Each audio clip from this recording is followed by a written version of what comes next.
আসসালামু আলাইকুম। তো অনেকদিন পর আমরা আসলাম ইনশোর দিয়ে ভিডিও এডিটিং টিউটোরিয়ালের সর্বশেষ যে পার্টটা দেখেছিলাম সেটার মধ্যে দেখেছিলাম যে কিভাবে জমজ ভিডিও বা ডবল রোল প্লেস ভিডিও তৈরি করবেন। আর আজকের এই ভিডিওতে দেখবেন অনেক সময় দেখবেন যে অনেক ইউটিউবার, অনেক টেক ইউটিউবার অনেকেই মানে এই ধরনের কি এরকম একটা ট্রান্সেকশন ইফেক্ট ব্যবহার করে। সো এইটা কিভাবে আপনি তৈরি করবেন? আমি জাস্ট এত ভালো বানাইতে পারি নাই। আমি জাস্ট নরমালি বানাবার ট্রাই করছি। যতটুকু আমি পারছি আরকি। সো আজকের এই ভিডিওতে আমি আপনাদেরকে সেইটাই দেখাবো। সো পূর্বের পার্টগুলো যারা দেখেন না মানে ১ পার্ট থেকে একদম আজকে ২৪ পার্ট পর্যন্ত আমি চেষ্টা করব ভিডিওর ডেসক্রিপশন বক্সে ওই প্লেলিস্টটাকে মেনশন করে দেব। যেই প্লেলিস্টটাকে দেখার পরে একটু যে দেখার পর আপনি ইনশো সম্পর্কে ভালো এক্সপার্ট হইতে পারবেন। সো চলেন সেই ভিডিওটা মানে আজকের এই ভিডিওটা দেখার পরে ওইগুলো দেখা শুরু করে দিয়েন। So let's jump into the video. ও বাই দ্য ওয়ে আর আমাদের ভিডিওগুলো চাইলে আপনি ইংলিশ ল্যাঙ্গুয়েজে দেখতে পারেন। বিজেএস টেকনোলজি ইংলিশ লিখে সার্চ করে ইউটিউবে। আর তাছাড়া আমি এই ভিডিও ডেসক্রিপশন বক্সে ওই চ্যানেলটাকে মেনশন করে দেব। Don't forget to watch that I mean, check it out this channel and subscribe. So let's jump. তো স্বাগত জানাচ্ছি আপনাকে নতুন ভিডিওতে। আমরা স্ক্রিনে চলে আসলাম। সরাসরি ইনশটটাকে ওপেন করব। পূর্বের পার্টগুলো দেখলে আরো সহজে সবগুলো বুঝতে পারবেন। আমি প্লেলিস্টটাকে ডেসক্রিপশন বক্সে মেনশন করে দেব। ভিডিওতে ক্লিক করব, নিয়ে ক্লিক করব। এখান থেকে আমরা ফটোতে ক্লিক করব অথবা আপনি ভিডিও কিন্তু নিতে পারেন। সো আমার নিরাপত্তার জন্য এখানে কিছু ফটো মানে সেরকম সিক্রেট কিছু নাই। তবুও এখানে আমার কিছু ডকুমেন্ট আছে যেগুলো আমি চাচ্ছি না শেয়ার করতে। সো এখান থেকে আমি কিছু আমার একটা ফটো সিলেক্ট করে নিচ্ছি। ধরেন আমি এই ফটোটাকে সিলেক্ট করলাম এবং এখান থেকে টিক মার্কের উপর ক্লিক করলাম। এবার এখান থেকে ক্যানভাসে এসে আপনি রেশিওটা আপনি সিলেক্ট করে নিবেন যেটা আপনার প্রয়োজন। সো আমার এটা প্রয়োজন হচ্ছে 16:9 যেটা আছে। সো কারণ আমি YouTube এর জন্য ভিডিও তৈরি করব।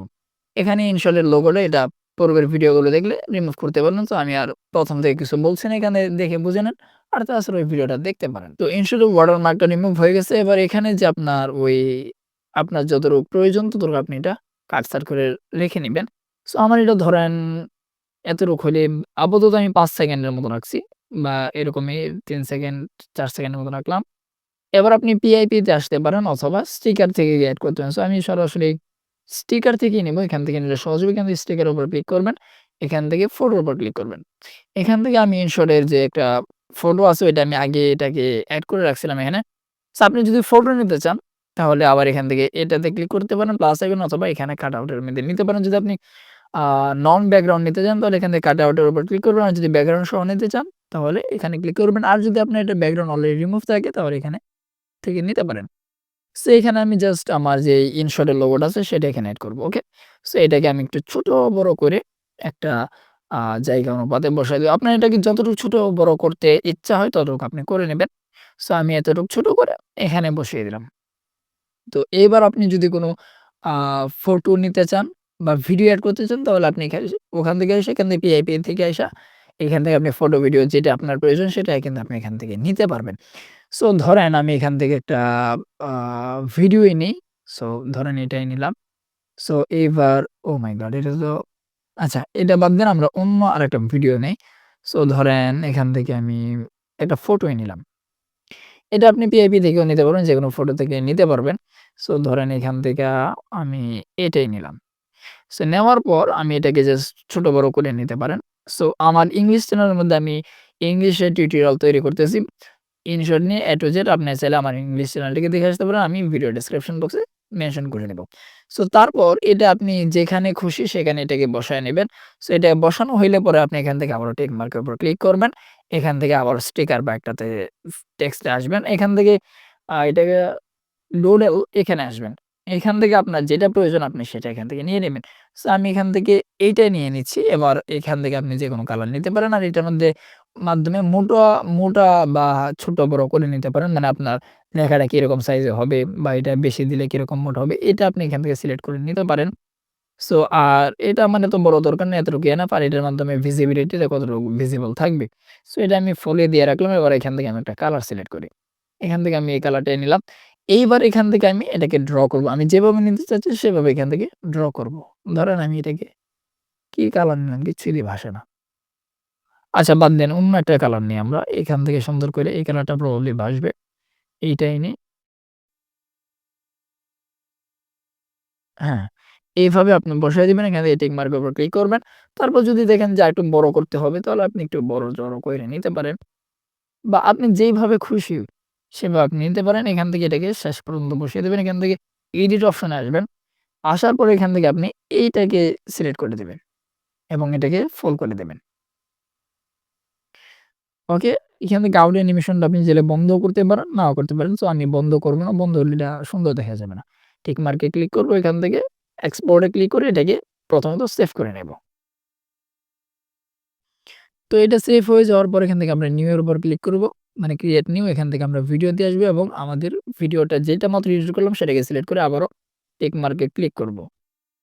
সো যেহেতু আমরা ড্রটা এই পাশ থেকে করেছি, সেজন্য আমরা প্রথমত করব কি, এখানে এটাকে সিলেক্ট করব এবং এইটাকে জুম করব। এবং আমাদের এই ফটোটাকে জুম করে এখানে এদিকে নিয়ে আসবো। আসার পর এখানে আমরা একটু সামনে আসি, যেখান থেকে আমরা ওই যে এটা মানে ড্রয়িংটা করছি সেখান থেকে শুরু হচ্ছে, সেখানে আসার পর এটাকে মজ করব এবং এখান থেকে আমরা লেয়ার উপর ক্লিক করব। এবার এটার উপর একটা কি ফ্রেম এড করব। এবার যতটুকু পর্যন্ত এটা স্ক্রিনের ভিতরে থাকে আমরা ততটুকু পর্যন্ত থাকবো। সো ধরেন আমি এতটুকু পর্যন্ত এসে আরেকটা কি ফ্রেম এড করলাম। সো এইবার এটাকে আমরা এইভাবে সাইডে নিয়ে আসবো। মানে এটা যতটুকু পর্যন্ত আবার স্ক্রিনের পাশেই থাকবে বা আপনার যেইভাবে প্রয়োজন, আমি জাস্ট এখানে আপনাকে একটু বুঝিয়ে দিচ্ছি আরকি। আবার আমরা আরেকটা কি ফ্রেম নেব এবং আবার আমরা এভাবে আসবো। ওকে? তারপর আরেকটু সামনে যাবো। আবার আরেকটা কি ফ্রেম নেব এবং এটাকে আরেকটু সামনে আনবো। এইভাবে আইনা একদম এটারে মানে আমরা ইনশটটাকে আনবো এদিকে। সো আনার পর এখান থেকে আপনি চাইলে এটাকে আরেকটু সামনে নিয়ে ইনশটটাকে শুধু জুম করতে পারেন। শুধু ইনশটটাকে জুম করে আপনি ভাসাতে পারেন এভাবে। সো এই তো হয়ে গেল মোটামুটি আমাদের কাজ। সো এখানে ভুলে ক্লিক লেগে গেছিল। এবার আমরা এখানে একটা কি ফ্রেম এড করব এবং এখানে এদিকে একটা কি ফ্রেম এড করব এবং শেষে একটা কি ফ্রেম এড করে একবারে আবার আগের মতো করে নেব আমরা। ওকে, আমাদের ভিডিও কিন্তু তৈরি হয়েছে। এবার একটু দেখি আমরা। তো আমি জাস্ট এটা মানে কোনভাবে দেখাইলাম আরকি। আপনি জাস্ট এটাকে একটু সুন্দর করে নিবেন। আমি জাস্ট আপনাকে এটাকে জাস্ট একটা নরমাল একটা ধারণা দিলাম, একটা কনসেপ্ট দিলাম। এবার এটাকে এখান থেকে এক্সপোর্ট এর উপর ক্লিক করে আবার আগের মতন সেভ করে আপনার ভিডিওতে ইউজ করতে থাকেন। তো এই ছিল মূলত আজকের ভিডিও। ভিডিওটি ভালো লাগলে অবশ্যই লাইক, কমেন্ট, শেয়ার করতে একদমই ভুলবেন না। সো দেখা হবে ইনশাআল্লাহ নতুন কোনো ভিডিওতে। আমি জানি না একদম বেশি নিয়ে অনেকদিন পর ভিডিও বানাইতেছি। ওইগুলো ব্যথা করতেছে কারণ কালকা ওই যে ওই মানে চাল কইরা দিছিলাম আম্মারে পিঠা বানাইতে। সো এই আরকি। বাড়িতে কাজকর্ম করি এবং আরো ইত্যাদি। সো দেখা হবে ইনশাআল্লাহ নতুন ভিডিওতে। জানি না কি বিষয় নিয়ে। আসসালামু আলাইকুম।